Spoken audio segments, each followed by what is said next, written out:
Michael Thompson sat in a dark cell, his hands shackled in cuffs, his heart pounding heavily in his chest. Just a few hours ago, he had been an ordinary man living a peaceful life. But now, everything had turned upside down. He was accused of a crime he didn't commit. Michael hailed from a poor neighborhood where most people had to fight for every scrap of bread. His mother had always taught him never to give up, even when things seemed hopeless. "You have to be stronger than those who want to break you," she'd told him when he was still a child. But today, his life had fallen into a microcosm of injustice. The police had arrested him on suspicion of a murder that took place in a neighboring district. Yet he was certain he couldn't have done it. Not only did Michael have no connection to the crime, but that evening he'd been at work. He had an alibi that could change everything. But none of his attempts to explain this to the police had any effect. Michael had become part of a system that didn't want to listen to the innocent. His first hours in the police station were filled with despair. How do you fight a system when the whole world is against you? He felt his accusations stemmed solely from being the wrong social and racial background. The charges were serious, but he couldn't break. He knew the only way forward was to prove his innocence. Michael tried to piece together a plan in his mind about what to do next. He didn't have big connections in the legal system, but he had one advantage: his mind and his determination. His despair and outrage would have to become the driving force in his fight for justice. His thoughts were interrupted by the arrival of a lawyer. She wasn't what he'd expected from a typical defender. She was young, determined, and incredibly stubborn. Michael was taken aback by her confidence. "We'll prove your innocence," she said when she first met him in the cell. "You're not alone." Those words gave him hope. He didn't understand how exactly they'd prove his innocence, but it was a step forward. Her name was Lucy Martin, a resolute human rights advocate, unafraid to take on the police system. Her reputation was formidable, and now her goal was to restore justice for Michael. In their first meetings, Lucy began asking questions that helped clarify the situation. She listened carefully to every detail of his story, searching for overlooked points that could serve as evidence of Michael's innocence. She asked about potential witnesses, about people he knew who could confirm his alibi. The process was tough, but Lucy didn't back down. She reached out to local authorities to gain access to surveillance footage that should confirm Michael's presence at work on the night of the crime. But the footage wasn't readily available, and time was ticking. Even when it seemed the situation was worsening, Lucy kept searching for paths to the truth. She wasn't ready to give up, spending hours digging into every detail to find any chance for Michael's future release. Michael began to believe Lucy could really help. At that moment, new emotions started to stir within him. A desire to fight, to be back with his loved ones, to be free again. His heart swelled with hope. This fight was just beginning. Soon after Lucy started her investigation, she realized the situation was far more complex than a simple crime with an innocent victim. She sensed her steps were leading her toward a larger mystery that everyone seemed desperate to conceal. The manipulation of evidence, false testimonies, and destruction of video footage all pointed to Michael being part of a much bigger game than a wrongful arrest. When Lucy gained access to documents related to the manipulations in Michael's case, she understood she couldn't simply hand them over to the police or the prosecution. The system was so riddled with corruption that even these documents could be destroyed or buried. So Lucy decided to turn to the press. She gathered all the information she had and, alongside a few journalists, launched a massive campaign to expose the evidence. Local news journalists began producing reports, shedding light on scandalous facts about fabricated testimonies, forged documents, and police influence over the courts. These stories hit the media and quickly spread across the country. Lucy knew this might be her last shot at forcing the authorities to reconsider the case. Her decision bore fruit faster than she expected. The prosecutor handling Michael's case was forced to retract the decision for further detention, and the judge who'd issued an unjust ruling had to resign under the threat of investigation. But the fight didn't end there. Lucy found several key witnesses willing to testify about police pressure. One was Sergeant Brown, who worked in the department investigating Michael's case. It turned out Brown wasn't just a witness to wrongdoing, he'd tried to warn other involved officers that an investigation was coming. Brown, of course, feared for his life.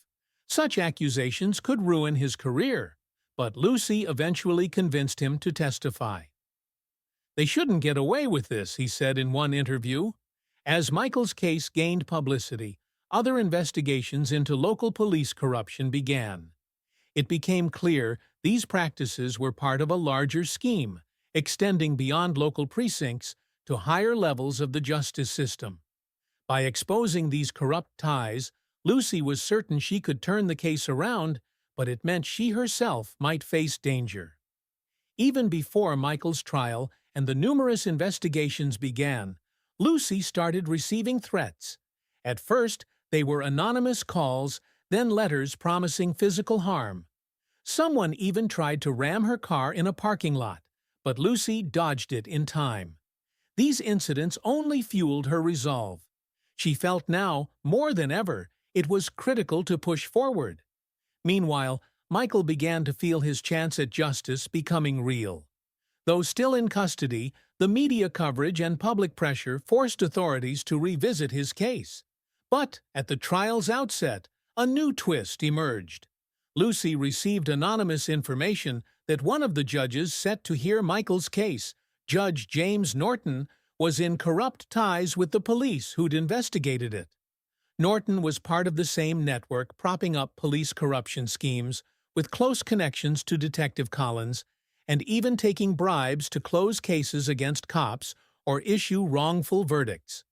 Lucy realized that if this information reached the court, it could be the final step toward real cleansing, but she had to act fast. She shared it with other lawyers and journalists who could serve as witnesses in the process. When Michael's case went to trial, the atmosphere was tense. Every move, every testimony mattered. Though Lucy had gained significant public support, she knew this was just the start. She couldn't be sure of the outcome. The system she aimed to change was vast, and her enemies powerful. Looking at Michael in the courtroom, Lucy felt this fight wasn't just for his freedom, but for justice nationwide. Now it wasn't only about proving his innocence, it was about whether they could dismantle this deeply rooted system of impunity. After Lucy gathered all the necessary evidence and submitted it to the court, a new phase of the fight began. The entire country watched as the courtroom drama surrounding Michael's case unfolded, each step growing more critical. A system once thought unbreakable started to crack. Yet Lucy was at her limit. She knew she and Michael weren't the only ones hurt by this corrupt system. The first major breakthrough came when Sergeant Brown was called to testify in court. His statements not only confirmed gross violations in Michael's case, but cast doubt on the entire investigation's legitimacy. Over a few days, Brown became a hero to many who'd long believed police too often got away with breaking the law. The pressure on Brown intensified, and one morning Lucy learned he'd vanished. After failed attempts to reach him, she realized he might have been silenced, or worse. She turned to the press, and the news spread like wildfire. Brown's disappearance spurred the public to demand more attention to the case, and protests nationwide gained momentum. Lucy saw this as the moment to act, not just to save Brown, but to spotlight systemic issues in law enforcement. She rallied lawyers and journalists to launch a public campaign exposing the scale of this corruption and terror. Meanwhile, the courtroom situation grew more convoluted. Judge Norton, despite his ties to corruption, kept presiding over Michael's case. But it soon became clear his interest wasn't in delivering justice. It was in preserving his position in the political and legal system. Though he tried to hide his links to corrupt cops, Lucy and her team knew ensuring justice meant exposing his role too. At the same time, prosecutor James Howard, implicated in manipulating Michael's case from the start, suddenly shifted his stance. This came after journalists uncovered evidence of his illegal payments to bury criminal cases, including Michael's. Those payment records became a pivotal moment. The influential prosecutor realized he could no longer stay in the shadows. His career was at risk. His public confession to participating in corrupt schemes dealt another blow to the political elite. Public pressure surged, and within days, Howard resigned, his office launching probes into all suspected human rights abuses. These events had an unpredictable ripple effect. Though the prosecutor and judge tried to deflect accountability, public condemnation was too strong. Lucy and her legal team seized the moment, presenting evidence in court of numerous human rights violations during Michael's investigation. They secured a review in appellate court. A new stage in the fight for justice began. What many deemed impossible became reality. Michael got a chance to have his case heard in an independent court. Lucy felt her struggle had meaning, but much work remained. Michael, awaiting his release all this time, realized his shot had finally come. Yet this victory was just part of a bigger story. Lucy knew Michael's justice was one of many suffering from corruption and dishonesty. She was ready to lead this fight, doing everything possible to change a system that had terrorized people without consequence for years. Meanwhile, Michael, understanding the victory was far from won, braced for new challenges. His new life was beginning, but it was only part of a larger tale. In the fight for justice, no one could stay on the sidelines, and Lucy was prepared to go all the way. Now that Michael had a shot at a fair trial, his and Lucy's lives entered a new phase. They knew they couldn't stop, even if it felt like a major win. This was just the start of a massive battle to overhaul a political and law enforcement system that had long been broken. Despite all that had happened, Michael's case remained in the spotlight. Lucy and her team couldn't afford to relax. They knew that even if the court accepted their arguments, the web of corruption in the police and government wouldn't vanish overnight. Every step forward faced pushback from those guarding their interests, and this wasn't the whole story yet. Since Michael's case opened, new testimonies emerged. Lucy knew each could be vital, so she focused on gathering information to expose the full depth of law enforcement corruption. Documents, emails, phone recordings, all became part of her plan. She assembled a team of journalists and analysts working with her lawyers to review every piece of Michael's case. It was a daunting, lengthy task, but Lucy had no intention of stopping. Michael, who'd begun his fight as an ordinary citizen, now symbolized that the system could be beaten if people were given a chance to tell their truth. Lucy understood that for real change, they had to show society how deeply corruption was entrenched in the police and judiciary. But what Lucy couldn't foresee was that as public attention grew, the corruption proved far more organized and destructive than she'd imagined. Anyone standing in truth's way became a target for those with power and money. Both Lucy and Michael realized they weren't just fighting to free one wrongfully jailed man. They were entering a war with a system that had shielded the wealthy and powerful for decades. Just when it seemed Michael's case was nearing its end, it took on a new scale. Information from anonymous sources began confirming Lucy's worst suspicions. The corruption in the police reached the highest echelons of power. Judge Norton wasn't the only one taking bribes. Michael's case unveiled a bigger picture. Fabricated evidence, conspiracies between prosecutors and judges, police abuses to bury cases. It was a cesspool Lucy had to drag into the light, no matter how dangerous. Months after Michael's release, Lucy obtained critical documents revealing not just bribes but police plans to cover up most crimes. As this unfolded, new scandals erupted involving top-tier police and government officials. Journalists began publishing ties between police, the mafia, illegal drug operations, and other criminal schemes. Lucy and her lawyers actively joined this campaign, drawing even more attention to the cause. Pressure on cops and officials mounted, but they managed to delay the trial. They aimed to wait out the storm, hoping to tilt the case back in their favor. They resorted to extreme measures, bribing journalists, silencing potential witnesses. The authorities desperately tried to regain control, and Lucy knew all her efforts could be undone in an instant. But she was determined not to give up. Lucy found public support. People took to the streets in her defense, gathering signatures and holding rallies. Her goal grew beyond freeing Michael. It became about justice for thousands suffering similar wrongs. She called for real change in law enforcement and the judiciary. Meanwhile, the freed Michael realized his role was bigger than being a victim. He began speaking at public events, supporting Lucy and giving media interviews. He became not just a face of the justice fight, but a symbol that every sufferer could and should fight back. Amid nationwide civil protests, new powerful voices emerged.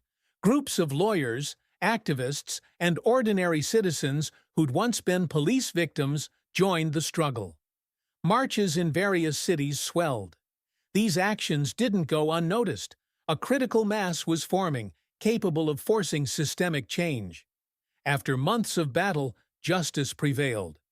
Following open court hearings presenting evidence of corruption and fabrication, the government had to launch reforms.